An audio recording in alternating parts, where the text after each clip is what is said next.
Hi friends, ఎలా ఉన్నారు అందరూ? ఈరోజు సండే స్పెషల్గా మా ఇంట్లో చికెన్ కర్రీ మట్టి పాత్రలో చేయబోతున్నానండి. మొన్న చికెన్ ఫ్రై చేసినప్పుడు చాలా బాగుందన్నమాట. సో టేస్ట్ అయితే చాలా బాగుంది.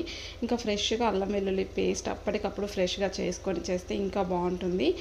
అల్లం వెల్లుల్లి పేస్ట్ కూడా రెడీ చేసి పెట్టాను. టీ కోసం పాలు పక్కన పెట్టుకున్నాను. చికెన్ కూడా క్లీన్ చేసి పక్కన పెట్టేస్తాను. ఆల్రెడీ బాస్మతి రైస్ నానబెట్టి పెట్టేసుకున్నానండి.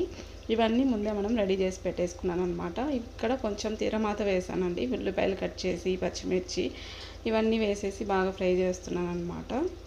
ఇలా ఇవంతా కూడా బాగా ఫ్రై అయిన తర్వాత అల్లం వెల్లుల్లి పేస్ట్ వేసేసి చికెన్ వేసేసి గసగసాలు నువ్వులు కొన్ని కాజు ఇవన్నీ కూడా కొంచెం వాటర్ వేసేసి బాగా పేస్ట్ వేసానండి. సో ఇవన్నీ వేసిన తర్వాత అందులో మనం ఉప్పు కారం ధనియాల పొడి ఇవన్నీ వేసేస్తున్నాను. ఇదంతా కూడా ఒకసారి బాగా కలిపేసుకుంటున్నాను. ఇంకోవైపు బగారా రైస్కి రెడీ చేసి పెట్టాను అనమాట. మిగిలిన ప్రాసెస్ అంతా నెక్స్ట్ వీడియోలో పోస్ట్ చేస్తాను.